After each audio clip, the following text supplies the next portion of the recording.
Hello बच्चों, let's read this question. So this question says, consider a circular coil of wire carrying constant current I forming a magnetic dipole. The magnetic flux through an infinite plane that contains the circular coil and excluding the circular coil area is given by phi I. The magnetic flux through the area of the circular coil area is given by phi naught. Then which of the following option is correct? कौन सा option क्या यहाँ पर correct है ये आपको बताना है। चलिए बच्चों देखिए इस क्वेश्चन का की कॉन्सेप्ट हम क्या लिख सकते हैं। We can write down the key concept of this question is, आपको क्या बताना है, मैग्नेटिक फ्लक्स बताना है। बेसिकली यहाँ पर क्या बताना है आपको, मैग्नेटिक फ्लक्स का कितना मैग्नीट्यूड होगा ये आपको बताना है। ठीक है, मैग्नेटिक फ्लक्स क्या है, एक स्केलर क्वांटिटी है। फ्लक्स क्या होती है, ऑलवेज एक स्केलर क्वांटिटी होती है because it is define as a. ये कैसे डिफाइन होता है मैग्नेटिक फ्लक्स, अगर मैं इसको 5b से रिप्रेजेंट कर रहा हूँ तो ये मैग्नेटिक फील्ड डॉट एरिया। ठीक है, तो डॉट प्रोडक्ट तो ऑलवेज स्केलर क्वांटिटी होती है। ठीक है, अब बच्चों देखिए एक आपके पास मान लीजिए ऐसे प्लेन है, एक इनफाइनेटली लॉन्ग प्लेन है ऐसा बोला गया। ठीक है, एक इस पर एक आपकी एक सर्कुलर कॉइल है इस तरीके से रखी हुई है। ठीक है, circular coil lies in the plane of this plane, circular coil lies in this infinitely plane. Alright, इस पर मान लीजिए कोई करंट आपकी आई क्या कर रही है, ऐसे फ्लो कर रही है। तो देखिए बच्चों ये करंट कैरिंग कॉइल है, तो ये कैसे बिहेव करेगी, मैग्नेटिक डायपोल की तरफ बिहेव करेगी। तो वो क्वेश्चन में बोला गया है। ठीक है, इसके कारण बच्चों देखिए मैग्नेटिक फील्ड लाइंस आएंगी। ठीक है, अगर कोई भी करंट कैरिंग कॉइल होती है उसके कारण क्या होती है, मैग्नेटिक फील्ड लाइंस होगी। और मैग्नेटिक फील्ड लाइंस की डायरेक्शन कैसी होगी, देखिए अगर करंट ऐसे फ्लो कर रही है तो राइट हैंड थंब रूल से बता सकते हैं कि इस तरीके से इसकी मैग्नेटिक फील्ड लाइंस होंगी। ठीक है, कहीं पर भी आप क्या कर सकते हैं बच्चों, ड्रॉ कर सकते हैं। ठीक है, कहीं पर भी आप इसको ऐसे ड्रॉ कर सकते हैं, मैग्नेटिक फील्ड लाइंस की हम यहाँ पर क्या बता सकते हैं, डायरेक्शन बता सकते हैं। तो मैग्नेटिक फील्ड लाइंस ऐसे होंगी, इनसाइड अंदर की तरफ से देखा जाए तो बाहर को जा रही होंगी, और बाहर से देखा जाए तो नीचे को जा रही होंगी। ठीक है, अब जैसे यहाँ पर आपकी करंट ऐसे फ्लो कर रही है। ठीक है, तो क्या करना है, राइट हैंड का जो थंब है उसको करंट की डायरेक्शन के अलोंग रख दो और फिंगर्स को कर्ल करो, उससे आपको मैग्नेटिक फील्ड की डायरेक्शन मिल जाएगी। ठीक है, जैसे यहाँ पर अगर मैं मैग्नेटिक फील्ड लाइंस को क्या करूँ, ड्रॉ करूँ, तो जो आपकी तरफ पोर्सन आ रहा है, जो पोर्सन देखिए जो आपकी तरफ आ रहा है इसको मैं डैश लाइन से रिप्रेजेंट करता हूँ, जो इस अंदर की तरफ है उसको मैं डॉटेड लाइन से ऐसे रिप्रेजेंट कर रहा हूँ। ठीक है, तो बच्चों देखिए मैग्नेटिक फील्ड लाइंस की डायरेक्शन इस तरीके से होंगी, यानी कि आउटसाइड आपकी तरफ से नीचे को जा रही है, और पीछे से अगर कोई पर्सन देख रहा है स्क्रीन के पीछे से तो उसको ऊपर को आती हुई दिखाई देंगे। ठीक है, तो इस तरीके से यहाँ पर क्या होंगी, आपकी मैग्नेटिक फील्ड लाइंस होंगी। ऑलराइट, ठीक है, तो ये हम बता सकते हैं।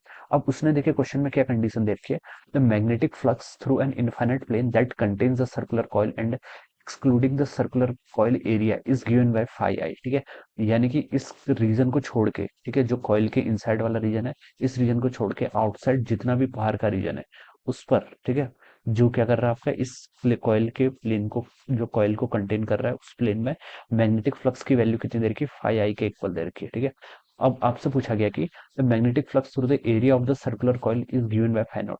इस रीजन के इनसाइड जो देखिए मैग्नेटिक फ्लक्स आएगा क्यों, पहले तो ये समझना है। मैग्नेटिक फील्ड लाइंस एंटर कर रही है, इसी के कारण देखिए इसी की जो करंट आ रहा है उसी करंट के कारण मैग्नेटिक फील्ड आ रहा है। ठीक है, तो वही मैग्नेटिक फील्ड क्या करेगा आपका इनसाइड पर जो है उसको फाई नॉट से रिप्रेजेंट कर रखा है, और आउटसाइड रीजन पे मतलब इस कॉइल को एक्सक्लूड करके बाहर के पूरे प्लेन पे जो मैग्नेटिक फील्ड है, मैग्नेटिक फ्लक्स है, उसको फाई आई से रिप्रेजेंट कर रखा है। ठीक है, अब बच्चों देखिए हमें बताना है यहाँ पर, इनको कंपेयर करना है कि ये किसके इक्वल होगा। ठीक है, अब बच्चों देखिए हम क्या बता सकते हैं कि अंदर की तरफ देखिए, अगर हम अंदर वाले रीजन में देखें तो मैग्नेटिक फील्ड देखिए किस डायरेक्शन में जा रहा है, ऊपर की तरफ जा रहा है। देखिए यहाँ पर देखा जाए तो मैग्नेटिक फ्लक्स आपका ऐसे ऊपर की तरफ जा रहा है, यहाँ पर भी मैग्नेटिक फील्ड जो है, मैग्नेटिक फील्ड ऊपर की तरफ आ रहा है। ठीक है, और यहाँ पर भी देखा जाए तो मैग्नेटिक फील्ड क्या आ रहा है, ऊपर की तरफ।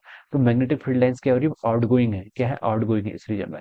तो मैं बता सकता हूँ कि इस रीजन में जो फ्लक्स होगा वो क्या होगा बच्चों, आपका पॉजिटिव होगा। ठीक है, और इस रीजन में देखिए जो बाहर वाला रीजन में, इस पर मैग्नेटिक फील्ड इस तरीके से लाई करेगा, जैसे मैंने एक ऐसे बना दिया। ऑलराइट, अब यहाँ पर मुझसे कोई पूछा करंट ऐसे फ्लो कर रही है। ठीक है, करंट आपकी इस डायरेक्शन फ्लो कर रही है, तो मैग्नेटिक फील्ड लाइंस ऐसे होंगे। ठीक है, मैं इसको रेड कलर से रिप्रेजेंट कर लेता हूँ।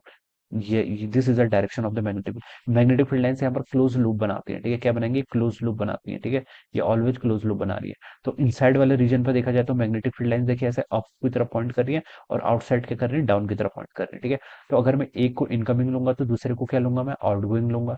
एक को इनकमिंग लूंगा तो मैं दूसरे को क्या लूंगा, आउटगोइंग लूंगा। ठीक है, तो अगर मैं यहाँ से बता सकता हूँ कि दोनों साइड जितनी मैग्नेटिक फील्ड लाइंस यहाँ से निकल रही है, अंदर के रीजन से निकल रही है, इस रीजन को 1 बोल दिया, इसको रीजन 2 बोल दिया। ठीक है, 1 से जितनी बाहर निकल रही है उतनी ही 2 में जा रही है। ठीक है, तो जितना फ्लक्स आपका इनसाइड होगा उतना ही फ्लक्स क्या होगा आपका आउटसाइड होगा। क्या होगा?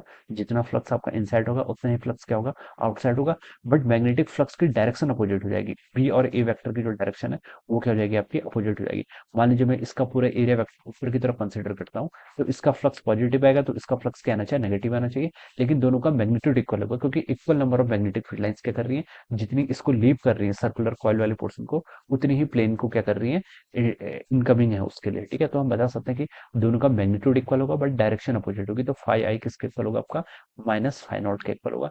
तो यहाँ से हम ये रिलेशन बता सकते हैं जो कि आपको थर्ड ऑप्शन पे गिवन कर रहा है। ठीक है, तो यहाँ पर प्लस और माइनस साइन का भी क्या करना है आपको ध्यान रखना है। ठीक है, तो हम इस तरीके से क्या कर सकते हैं इसमें यहाँ पर एक्सप्लेन कर सकते हैं। तो option 3 will be the right answer of this question. Alright, so I hope you all understood this concept. All the best and thank you so much.